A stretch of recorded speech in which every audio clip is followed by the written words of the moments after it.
Magandang araw mga kaibigan. Gusto kong magbigay ng reaksyon sa pahayag ni Cebu Governor Gwen Garcia na kikita ko baka magsilbing malaking hamon ito sa pagkapanalo ng tatlong Dutertes ngayong 2025 na senatorial elections. Okay, i-remind ko lang na meron pa tayong available stock ng dark chocolate. Kaya pwede pa kayong mag-order 0916-9000-997. Okay, so ang Pangulong Marcos Jr. nagpunta sa Cebu City para sa Tourism Summit. At ito, may pahayag ang Governor ng Cebu tungkol sa unity. Kasi pinag-uusapan ngayon ng unity. Sabi ng Pangulo, meron pang unity. Sabi ng Vice President, wala na. Ito si Governor Garcia, sobra pa daw sa unity ang ibibigay niya sa Marcos Camp. Okay, pakinggan natin ang balita ng News 5 Everywhere. Cebu Governor Gwen Garcia kay Pangulong Bongbong Marcos. Nakakaasa raw ng isang extraordinary unity sa mga Cebuano. Nasa frontline na balitang yan si John Aloa. Dumalo si Pangulong Bongbong Marcos sa 36th Joint Meeting ng UN Tourism Commission for East Asia and the Pacific at South Asia sa Lapu-Lapu City, Cebu. Present din dyan, 100 delegado mula sa iba't ibang bansa sa buong mundo. Siyempre, dahil sa Cebu ito ginanap, hindi mawawala si Cebu Governor Gwen Garcia sa kanyang talumpati.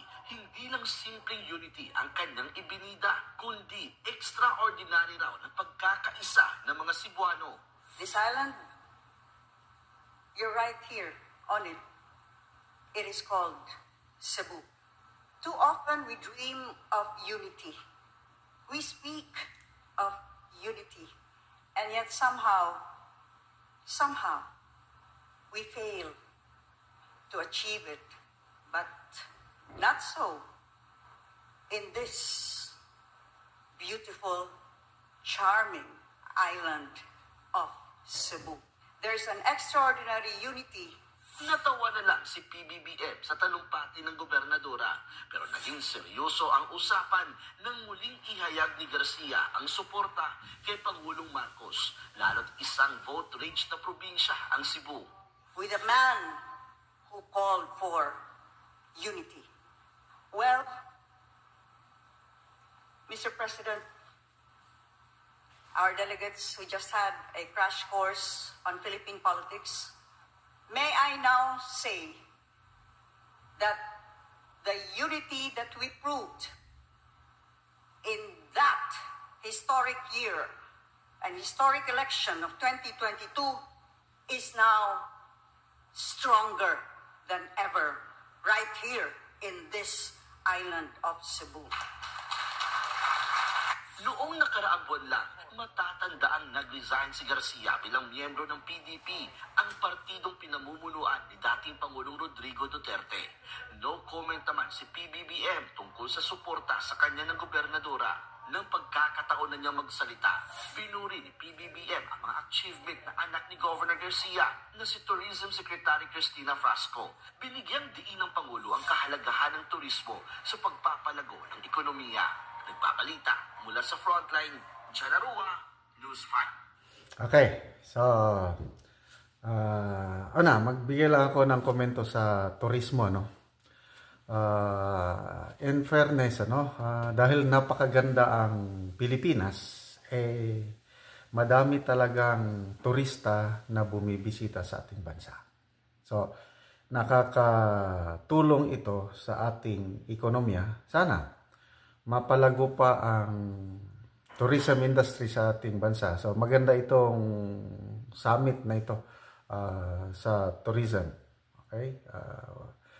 Hindi tayo patatalo pagdating sa ganda ng ating bansa. Okay, punta tayo sa politika. No?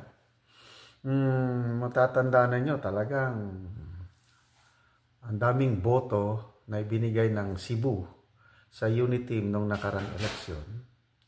Although hindi rin masyado may nakuha pa rin ang Lenny camp.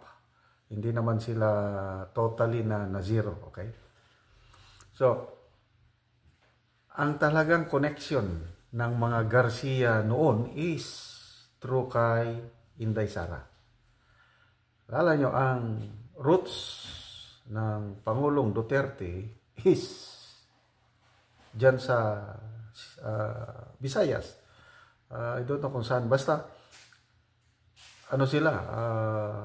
migrant sila sa Mindanao. Galing, itong Duterte, galing sa Visayas. Kaya, ang kanilang may political base sila sa Visayas. Okay? Ngayon, pagdating sa Cebu, province, largest, number one vote-rich province sa bansa, undoubtedly. At nagdi-deliver talaga sila ng boto sa kandidato na susuportahan ng political leadership. So, ito ngayon ang nakikita kong challenge sa mga Dutertes. Kung matuloy yung announcement na tatlong Duterte ay tatakbo na senador ngayong 2025. So, ang labanan, ng Duterte is Mindanao and Visayas. Kasi sa mga surveys, si BP Sara, malakas siya sa Mindanao, malakas din siya sa Visayas, medyo may kahinaan siya sa Luzon. Kaya kung mapabayaan nila ang Visayas, ngayon na nag-declare na ng suporta si Governor Gwen Garcia sa kampo ng Marcos, baka maalanganin yung pagkapanalong ng Duterte yung tatlo, Basta no problem ang Mindanao. Talagang karamihang boto ng Mindanao, iboboto ang tatlong Duterte.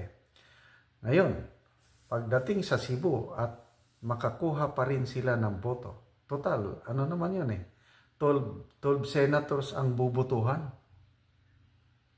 Palagay ko,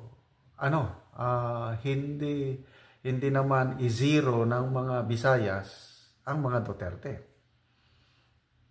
Okay, example, 12 senador.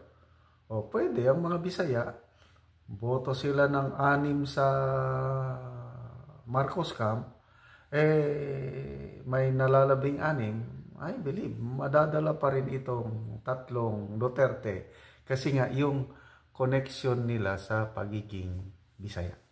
So, panawagan ito sa mga Bisaya, yung nagmamahal sa yung nakakakita sa nakaramdam, naka-experience sa totoong brand of governance and leadership ng mga Duterte.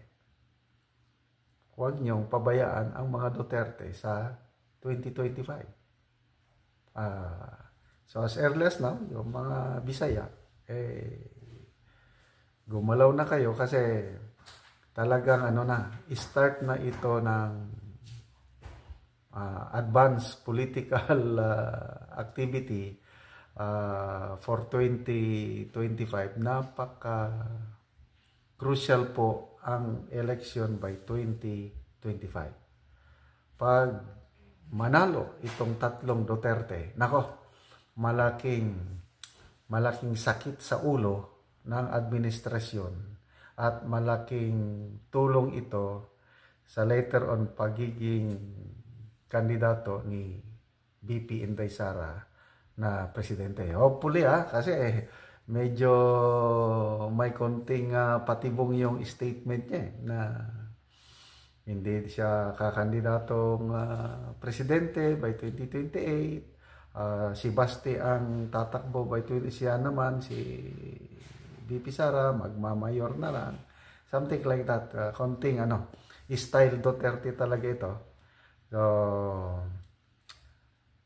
good luck. Basta ako personally, ikakampanya ko na sa aking mga kaibigan, mga kamag-anak,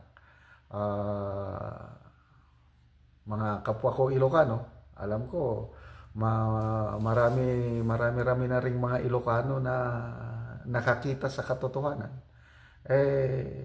Mayroong hindi naman masisiro ang mga Duterte sa among the Ilocanos kasi alam nila yung naka-experience ng brand of governance and leadership ng Duterte. So, good luck sa labanan sa mga Cebuano.